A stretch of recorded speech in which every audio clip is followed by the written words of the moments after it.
Welcome to the Your Life Unchained podcast. This is Rick Sheninger, and I am pleased to introduce our guest for today, Andrew Sillitoe. And Andrew, welcome to the show. Hey, Rick. Thank you for inviting me. Super excited to have you here. Tell us a little bit about what you do.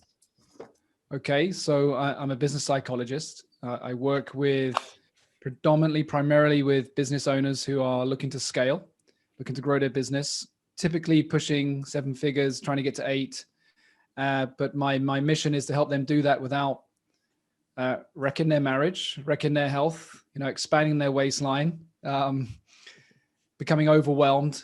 So I talk about scaling without burnout. That's something that's really important to me, and I'm sure we'll get into some of the stories as to why that's important. So that's where I focus. I have a sports background as a former international athlete, former international coach. And those worlds collided. I've always been quite entrepreneurial since leaving school, building coaching businesses, more in the sports arena, and then it evolved. And then my worlds collided when I had some corporate experience, and a consultancy approached me and asked me if I would come in and talk about mindset in the corporate space. So they knew about my time in the corporate world. They knew about my sports background. And that was back in 2007. And they just said, look, go to O2 and go to Vodafone and can you just go to this company over here and this, Sky, and just talk about mindset. And it was actually because the Olympics had been announced for London 2012. So everybody wanted to talk about mindset and everyone was kind of rallying around London 2012. So they just kept shipping me out. And then I was in Turkey and then I was in Greece. I mean, it was crazy. It was a great time, but it kind of launched my performance coaching career. I realized at that moment that, yeah, this is what I want to do. I want to be a performance coach. And I started working with athletes. I was working with traders, and it just evolved. And then in 2012, I got more serious and launched my consultancy business. I'd done a master's in organizational psychology. I was going to organizations talking about team coaching and cultural change. And that's kind of how it's kind of grown, I guess.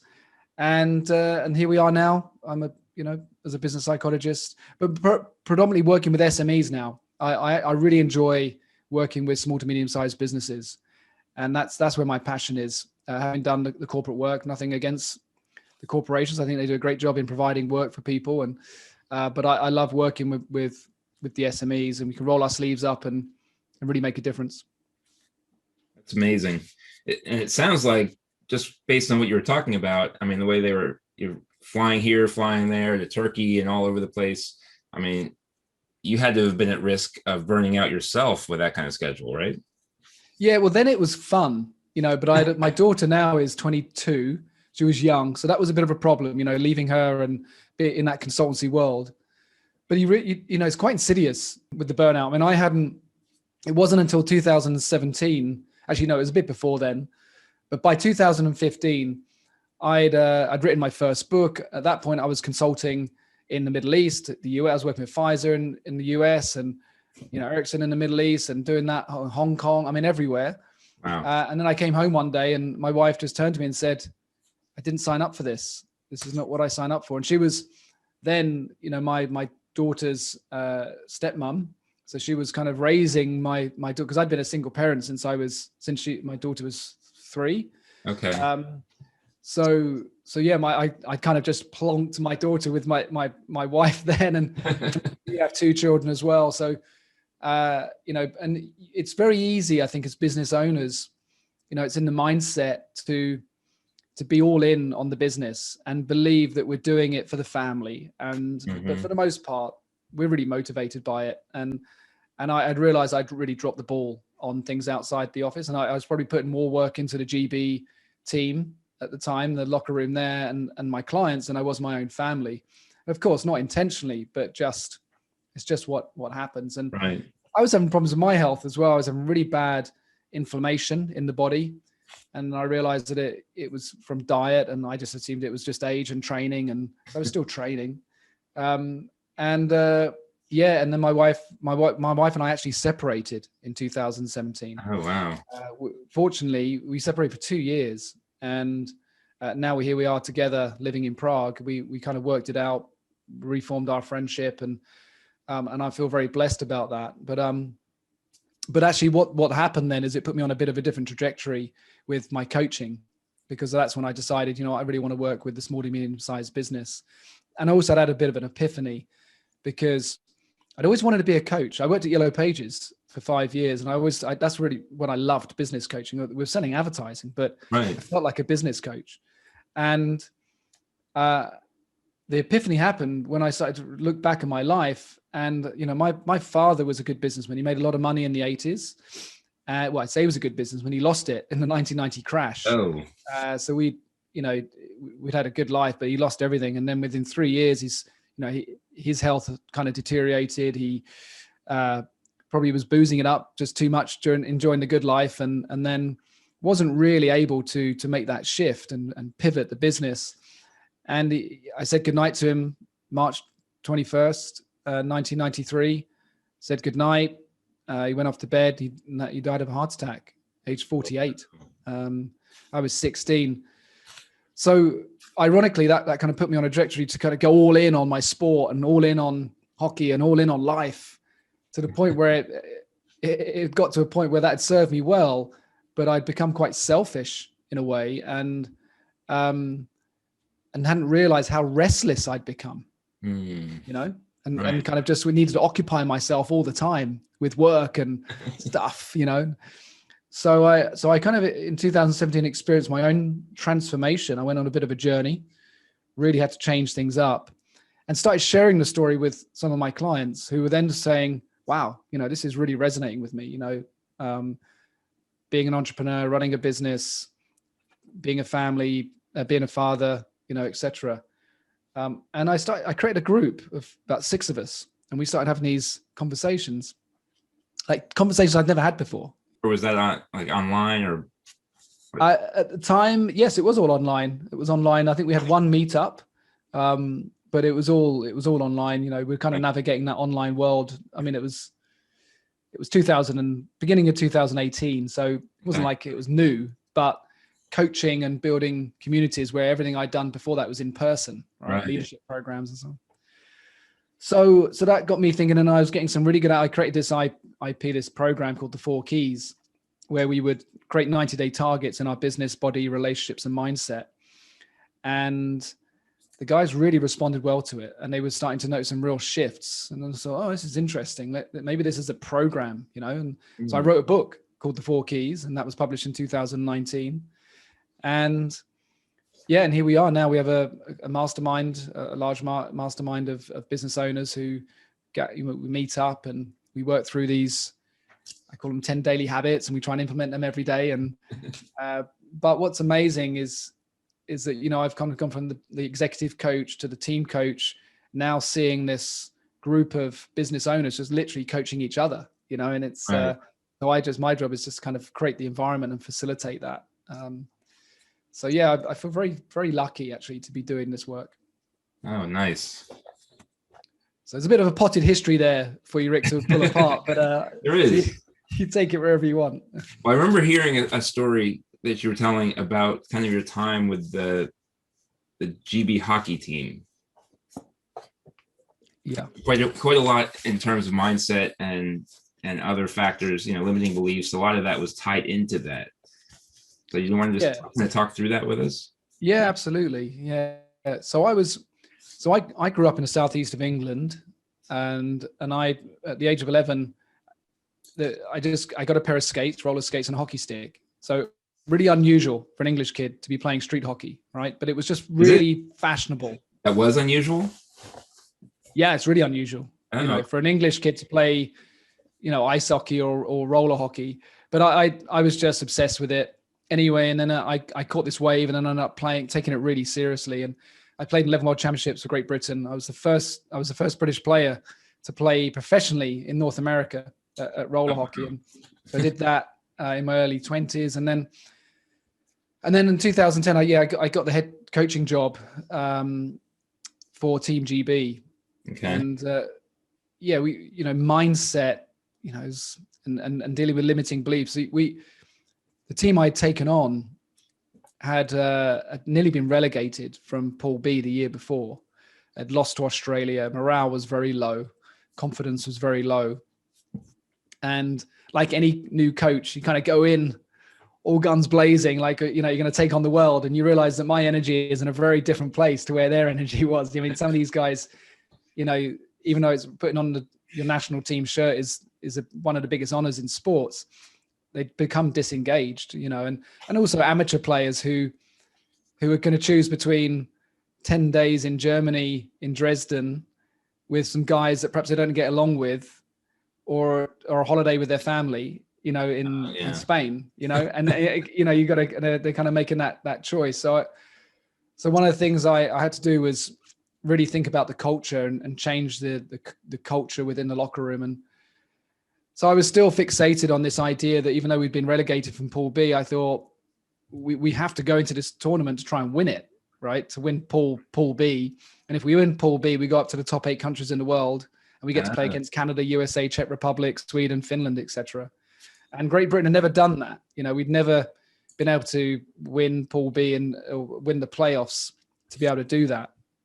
So I was still pretty fixated on that, but I realized that quite early on that I was meeting a lot of resistance, and I was very forceful. I was coming in very directive, and I was laying down ground rules and telling players what they had to need to be and how much they needed to train. And I was just getting pushback. I didn't even have enough players to take. I mean, turned out to try out. I was expecting 40 guys to turn up, so I could cut it down to 12 and then take 12 skaters, 2 goalies. And I had 8 guys turn up to the first trial. So I was like, shit, I'm going to get in trouble here. And so a lot of the, talking about mindset change, I realized that if I was going to change the mindset of the players, I was going to have to change my mindset, the way I was approaching it. And I was already kind of in the world of leadership development and coaching. So I understood the difference between facilitating and getting people to buy in and own their own development. But it's amazing how we return to type, or we go to this sort of default button gets pressed and we go. And also the pressure, you kind of think, well, I must have the answers. I'm the guy that's been picked. So I've got to figure out how we beat Austria. Never beaten Austria. So anyway, I decided that I would change that.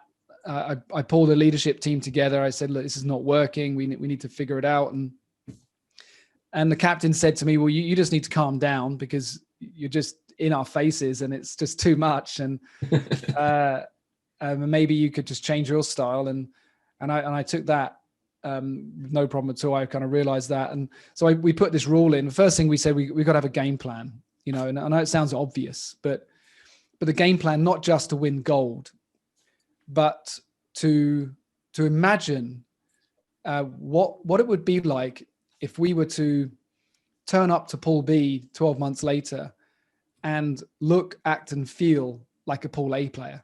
Because what I realized is, whilst I was going through my change, that I was in the business here as a head coach of transformation. I had to transform the team and the players to change their mindset, to have their own transformation on this journey. Yeah. So instead of worrying about whether we win the medal or not, or get promoted, I just thought, let's just focus on transforming these guys, to give them an experience that they'll never forget, because they just leveled up in some way, whether it's mentally, emotionally, physically.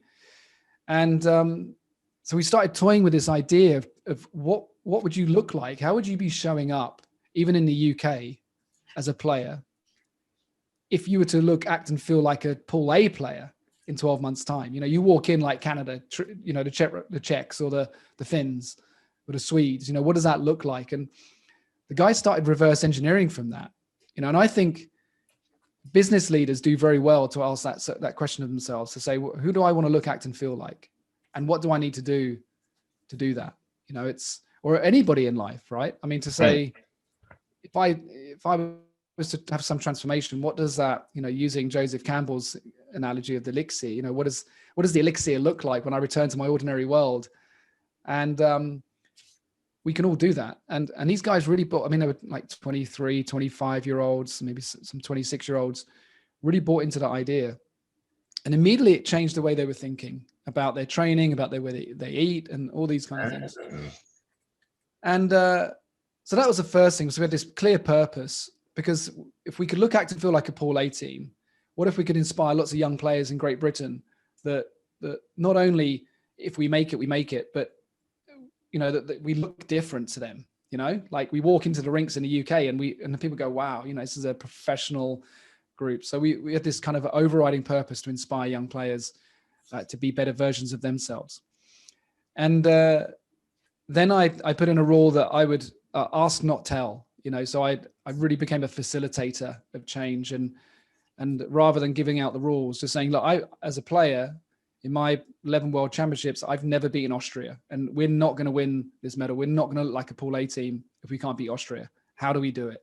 And getting the guys to, and they'd never done this work, with flip charts and writing all up on the wall, and became incredibly engaged. And so we did that. I also identified a group of leaders. So I talk about these 5 things. 1 is game plan. 2 is ask, don't tell. 3 is create leaders in your locker room. Find a core group of people who can keep that culture going when you're not around as a leader, So we did that. We had to test things out. We didn't have the money to go on tour before the tournament. So the first game we would play together was literally the first game of the tournament, whereas Austria and all those guys, they would travel around and play against Germany and Italy, and they would have a nice little kind of pre-tournament tournament. So we had to really learn quick on the hop. And then the other thing was around accountability, that we would be able to look each other in the eye and hold each other accountable. And we saw this real shift in behavior. And we turned up to Pool B the following year, and we just looked like an entirely different team. I remember Australia watching us practice, and you could see it in their faces, that this was a difference where we had, matching uniforms when we practiced, we had an equipment manager, we had a physio. We would have the physiotherapists doing the massaging outside the dressing room, so everybody could see us doing it. Like they've even got a physio, it's like, which is just a friend of mine who decided he would come along. But you know what I mean? We really went all in on looking and acting, feeling like a Pool A team. Our first game was against Australia. We beat them 6-1. We dominated Pool B. We beat Austria 5-1. We just dominated it, because we were a Pool A team playing. And it was just amazing how just reverse engineering it from a future self and then acting like that today, really challenging ourselves, and not just the players, but me as a coach. How did I need to be like a Pool A coach, Right. And we just became so much professional. And really, the only thing that changed were the behaviors and mindset. The players were the same. The competition was the same. The equipment was the same. The only thing that changed was the mindset. And of course, when you change the mindset and you start taking different actions, the competency increases as well. Right. So we were a better hockey team. And then, we won, and we went up to the Pool A, and we played in Pool A, and we tied with the Czechs first game. They were the world champions. They had Aleš Hemský playing, who was at the time playing for the Czech Republic in the Olympics. And oh, wow. I had Chris Hendy. He was on $11 million a year with Dallas Stars. And I had Chris Hendy, who was a taxi driver in Worthing, which is a small town on the south coast of England.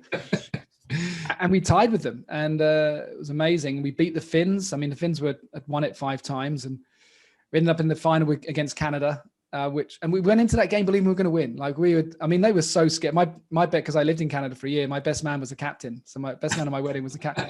Said it was probably the worst game he's ever, preparing for it, because they'd seen us beat Finland. Our goalie had a 98% save average. It was just unbelievable.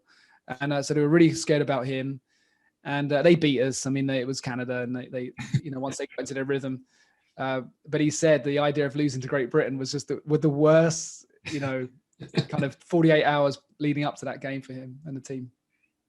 So we had an amazing experience. And actually the Czech coach came up to me at the end of the tournament. We're all sat around having a drink, and he said, just turned to me, he said, "How did you do it?" And I get a little bit emotional when I think about it, but it really hit me, because I thought, how did we do it? So as soon as I got back, I started writing, and then I wrote my first book called Manage the Mist, which was essentially about kind of managing the mist that we all experience. The mist, this fog that kind of descends upon us when we are in fight, flight, whether it's the red mist or the white mist. And how do we create that clarity? How do we, my job as head coach was to create the clarity in the dressing room, absolute clarity. Everyone knew what was expected of them, right. Clear direction. which they were owning themselves, both skill and behavior and tactics. And yeah, and that was it really. I mean, it was just an incredible 4 years of my life. And then, as I said, by that time, so I had a gold medal, I had a book, I was traveling the world teaching these principles in these companies, and then got blindsided by overwhelm, burnout, and just the whole thing, right? Because and it's just interesting how you can be on this wave and then everything starts to kind of come down around you. But either way, it was just an incredible experience, and very, very proud. As for the burnout and overwhelm piece, I mean, that doesn't happen. It's not a switch that flips that, okay, I'm great, and then suddenly I'm burned out, right? It's a gradual, and that's why we let it happen, right? Because it's gradual, and take on more, and then suddenly the straw that broke the camel's back takes effect, I guess, right? Yeah, it's insidious. It's kind of there, and you notice it. The conversations are changing with our partners. We're maybe becoming a bit more snappy. We're struggling to get to sleep or wake up. There's all these different things. Inflammation in the body. You kind of go, well, it's just growing. All these things start to add up. And I wouldn't say I kind of burnt out. I mean, you've seen my picture that I have on my. I used it on Clubhouse, but I have it on my podcast where I'm getting punched in the face. It's kind of just a friend of mine's kind of pushing against my face. We took the picture, but the point is that the burnout is the punch in the face you don't see coming. It really does blindside us. And even if it's just overwhelm, I think burnout is more serious because it's more like chronic fatigue, and that takes longer. You don't sleep it off. It's not something that you sleep off. It's something you have to recover from. But what's interesting when we have these moments in our life, and we were talking about this the other day, in fact, I was talking about it yesterday with Nick Bradley, and and we just talked about it as being a gift. It's interesting how people see it as a gift. These moments in our life where, if we get a chance to take some real reflection and make some real change in our life. So we kind of look back on these moments and say, well, I wouldn't be the person I am today unless that had happened. I'm a better husband, I'm a better father, I'm a better leader, I'm a better entrepreneur because of all these things that have taken place, right? That create the transformation. So there's a little bit of an irony in there, but yeah, I think everyone needs to do some self-care around that. It's really important. I just want to circle back for a second because obviously there was a lot to pull out of that story, that journey with the hockey team. But there was 3 things that really resonated with me as kind of a plan. And it had to do with the game plan, the transformation, and the result or outcome. Yep. So let's just talk around that just for a minute, because that obviously applies in all aspects of life. And you even mentioned it at the time, but I just really want to take a minute and focus on that because I think that's an important piece of breaking through our limiting beliefs, breaking through, as I call them, the chains that are holding us back, our internal chains. Is I want you to unpack this, but really you've got to know where you're going, right? In order for there to be a transformation, you got to know what it looks like on the other side, and then you can form a game plan. Would that be right? Yeah, absolutely. Well, you need, with any kind of transformation, there's a beginning and an end, right? In some ways, and there's a roadmap. Well, there's a goal, So with transformation, it's not as measurable, It's one of the things that transformational coaches have a challenge with. It's like, I can help the business scale to an eight-figure business, right? That's kind of measurable. Exactly. But what's the kind of transformation as a business owner that's required to be able to do that, which is less measurable? So it's kind of an imagination. It's an imagining how you want to be in the future, and then creating some action, some metrics that will get you there. And that's why we work in 90-day kind of sprints to make that happen. So what might seem a bit fluffy and broad and in some ways for some people a bit woo-woo because we're doing the kind of visualization and the law of attraction, and we're putting this stuff out there, but at the same time we need some actions to make that happen. I think, taking a step back, if we sort of double click on mindset, I think there are 3 things that if anybody takes anything away from this talk are these 3 things. And the first one is linked to the game plan, but it is to have a very clear purpose. So it's very easy to forget who we're serving. I knew with Team GB that I was, because I'd learned a lot through leadership by that point, and obviously there was a bit of a stumble at the beginning, but I knew that my purpose was to serve that team, to serve the players, to serve the young people, to make a difference. Whereas I think a vision is to serve ourselves. We kind of something for us, and I think both were okay. But I think if you look at all top performers across all different things in life, whether it's sports, business, humanitarian, so Michael Jordan, Steve Jobs, Mother Teresa, they're all serving a bigger purpose. In fact, Michael Jordan was probably one of the most selfish players in the NBA. When he realized that he could trust other players, when he realized that he needed to move the ball quicker and let other people take the game-winning shot, that's when the ball started to really get traction, right? I mean, before that, he was just incredibly selfish and wanted to win the game by himself. Right. And he still did that sometimes. But the point was, as athletes, we have to realize that our job is to help other players be better. In business, our job is to help our clients be better or help our teams be better. And obviously, Mother Teresa and Nelson Mandela, Martin Luther King, these people that are just so selfless. So for me, purpose is really getting to think about that. Who are you serving in the world? The second thing is that I've seen is just a really high level of self-awareness.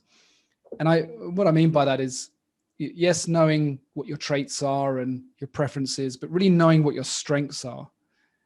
And particularly as a business owner and a business leader, really understanding what you're great at and being able to put the ego to one side so that you can find other people that you can trust to deliver on the things you're not so great at. So knowing your strengths, knowing what motivates you, knowing what your preferences are, I think it's really important. And I think that self-awareness is ongoing work. Yeah. And then the third one is probably the most defining characteristic, is the ability to manage thoughts and feelings and emotions under pressure.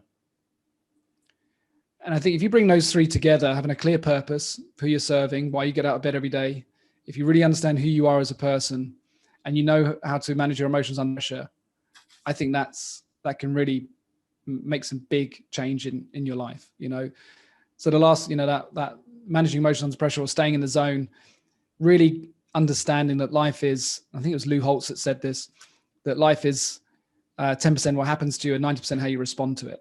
Mm-hmm. And if, I know people that have really got a strong mindset, there's a difference between, focusing on the positive or the negative, or focusing on things that really annoy you and upset you, or focusing on things that you can influence. And being able to focus on things that you can influence in the positive really is the difference between really improving well-being, our own well-being, and our performance. So for me, it's really kind of spending some time working with that. It's not something that you just kind of go, okay, so I just get my purpose, I just be more self-aware, and I'll just it's work. You have to do the work, because there's no box ticking. It's self-work, because I don't want to raise my voice for my kids. I say to them, when they start, and I start feeling a bit triggered, with my kids, or if they're misbehaving, I just say to them, I really don't want to raise my voice. I don't want to get pissed off, but of course, every now and then I'm going to raise my voice because I'm human, right? Right. But I'm aware of it, and I notice it, and I sit with it, and I'm mindful about it, and I want to stop doing that, and make sure that I don't. It's not like I've got a bad temper or anything, but I just don't like it, right. And they don't like it, and it doesn't help. And it's the same with leadership. If you lose your shit with somebody, it's no one likes that, right? It doesn't help anything. So we have to work on that and practice it. It's so for me, it's really important to the self-awareness and the managing emotions. Really the difference between and like I've said, being healthy, having a healthy mindset. Yeah, so there's a bit of a ramble there, but hopefully you can make sense of that. No, that was great. So clear purpose versus vision, self-awareness, and managing thoughts, feelings, and emotions. And interestingly, on that number 3, managing thoughts, feelings, and emotions, I always think back on that to basically the difference between reaction and response. And when I talk about it, I always use the analogy of medication. If a doctor tells you that you are responding to the medication, that means a positive thing, right? You're responding well. That means your body is accepting it, or good things are happening basically. Whereas if you're Yeah. having a reaction to the medication, that's a bad thing. That's an adverse. Yep. It's always adverse. Always followed by adverse reaction where, it's not doing well. So I always like that analogy because it paints a clear purpose, and a lot of people can relate to that. And it goes in hand with what you were saying. We're going to have these thoughts, feelings, and emotions, and it's not that we can stop them, but we can choose how we respond to them. So I think that was a important distinction that you made as you were talking through that. Yeah, and I think you summarized it perfectly and much quicker than I did. Yeah, thank you. We've just got a couple minutes left. I've really been enjoying our conversation. You want to just kind of wrap it up with one kind of summary on how people can really take what you've given, because there's really a lot to unpack, and I hope everybody will go back and listen to this again and again and take notes like I did. I have a whole page of notes here that I've been taking the whole time. But you just want to kind of give a summary saying, in order to kind of break free, get the limiting beliefs, the cobwebs, the crap out of your head. What are their action steps? Well, I think there's probably another level under that, which, people can explore. And also a realization that whatever's triggering you, whatever self-awareness you identify that is strengths or a weakness, for the most part, all these things are strengths in some way, because they've aided your survival for your whatever, how long you've been on the planet, right? And so the challenge we have is that consciously we and intellectually we want change. So we're bought into change. We're bought into this better version of ourselves, or this different way of working, or whatever it is. Right. But at an unconscious level, the brain's going, yeah, but that's not how we do things, and it keeps slamming the brakes on. And so we have this kind of, whether you call it devil and the angel, or I have a bully, and I have, I don't know why I called it a wizard, but it's like the mentor, or what Sheninger wrote a book called The Positive Intelligence. He talks about 9 saboteurs, which is a brilliant book, really easy to understand, how we have this judge, that's talking to us. And what I really like about that idea is compartmentalizing the judge from ourself. So when we have, negative thoughts, I can't do this, I can't do that, or that's too risky, or if I do this, I will fail. It's not it's the judge. It's just the judge talking. And the judge is a bit annoyed that he or she is being undermined, because they're like, what, I've helped you for your whole life, and now you're trying to shut me down, and they say, yes, I am trying to shut you down, because you've got me to this place, but you're not going to get me where I need to get to. So we need to bring this other voice in, which is more thoughtful, more composed, more wise, who can say, okay, let's just work this through. Let's just think about this differently. Let's go and talk to someone about it. Or maybe it's just not you. It's just the judge talking up and speaking to you, and let's just make sense of that a little bit and unpick. Let's just notice that. And that's why I love things like mindfulness and meditation, because it makes us better at noticing these things. The judge will always be there, but I think just saying it's not me thinking this. It's not me that's scared about giving this presentation. It's my judge just trying to protect me from going out there and making a fool of myself. But he's making me feel really bad about it. Whereas the wise sage can step in and go, it's just the judge. Let's just practice it. Let's just run through it a few times. Let's know that the audience is on your side. I'm just using presentations as an example, because people are petrified of standing on the stage and speaking. As a way to kind of work through these things. So just recognize that whilst consciously you'll have one foot on the accelerator towards the goal, towards a new version of yourself, towards transformation, towards stopping doing things. You might say, I know that I want to stop drinking alcohol. I know it doesn't serve me. But the brain's going, unconscious going, yeah, but that's how we cope with our problems. The judge is going, but come on, that's what we do. Let's party. So we just have to notice the voice, I guess is what I'm saying, and write it down, or just compartmentalize it, and then the voice will get quieter, and we're able to move forward and do what we know is going to serve us better. So that really talks a lot about awareness, which to some degree ties into the self-awareness, which is one of those 3 steps. But it's more than that, really, isn't it? It's really listening to ourselves, and part of what I heard you say was really about the wizard or the sage was the objective voice. You could say what we're really talking about here is self-awareness. It's being able to be introspective enough to go into ourselves and say, kind of work with these voices rather than seeing it as psychobabble or nonsense, but actually, yeah, that voice exists, it's there, but let's find the voice that serves you rather than the one that's holding you back, and just acknowledge it. I don't try and shut the voice down, the negative voice. I just acknowledge it. I hear you. I know what you're trying to do. I know you're trying to help me, but right now, no, I'm going in this direction. That's important too, because if we try to shut it down, I feel like that's a losing battle, to shut it down completely. Yeah, it will show up. It will show up if you try and suppress it. So you're much better off noticing it and acknowledging it. Otherwise, it will rear its ugly head when you least expect it. Acknowledging it and letting it go. Like, okay, yes, let it flow on out. Yeah. Yeah, there you go. Yeah, breathe it out. Yeah, see you later. Yeah. Awesome. Well, Andrew, I really appreciate you being here today. This was phenomenal. And go ahead and give us a quick, how can we get a hold of you, or, our book, or how can we connect, how can any of the listeners connect with you? And obviously I'll put this in the show notes as well. Yeah, just head over to the website, andrewsillitoe.com, which is the best. But you can follow me on LinkedIn. I'm there a lot, but the website is a good central point, and you can decide where you want to go from there. And of course, he's always on Clubhouse. And I'll be on Clubhouse. Yeah, for sure. All right. Well, Andrew, thanks. Thank you, Rick. It's been a pleasure. Thank you. Great chatting to you. Fantastic. And we'll talk to you again soon. Sure will.